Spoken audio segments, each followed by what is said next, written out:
Devam yap. Kestaneyi gördük. İlk sefer geldi.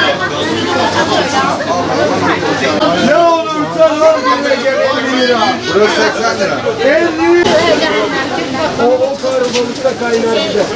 Havuçta lütfen. Ben Geldiği gördün mü? 50 liraya.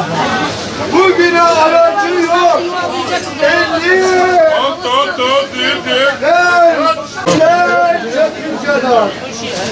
Adam bekliyor ha, orada toplamışlar.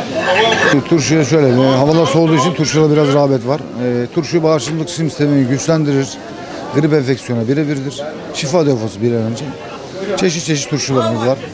Yani hepsinin ayrı ayrı bir faydaları var. Ama şöyle bir şey söyleyeyim. Bizim Gedilik turşularının meşhur olmanın sebebi suyundan. Pınar suyundan oluyor, kaynaklanıyor. Yani doğal olarak kendinden kireçli bir su. Turşuya ayrı bir lezzet veriyor.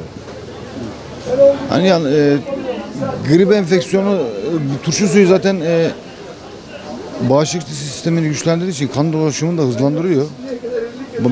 Büyük bir etkisi var. Turşuların da hepsi aynı, ona keza. Kış olduğu için biraz da ekonomiden dolayı alım gücü biraz düşük ama inşallah ileri doğru önümüzdeki hafta biraz daha hızlanabilir yani. Kışın turşu suyu da rağbet gösteriyor. Alan şişeli, litrelik evinde içiyor.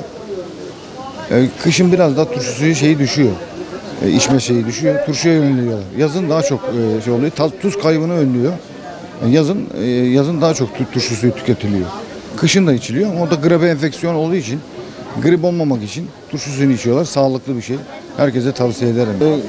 Kornişon, salata, lahana, karnabahar, sarımsak. Hemen hemen hepsine rağbet gösteriyorlar. Yani bildikleri var, bilmedikleri de merak ettikleri var mesela. Çağla turşusu var.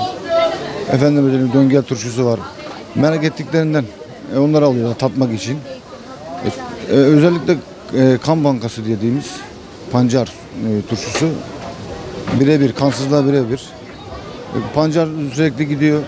Satılan bir şey. Çok faydalı bir şey. Bunu tavsiye ederim yani. Özellikle yaşlılar için kansızlığa birebir. Kansız olanlar, kanapı içenler mesela bunu içebilir. Ciğer yağlanmasına birebir geliyor. Yani bunlar bizim söylediklerimiz, yani biz doktorların bize söylediği, tavsiye ettiklerini söylüyoruz biz. Biz de ilaçlıyız ama hepsinin şifası farklı.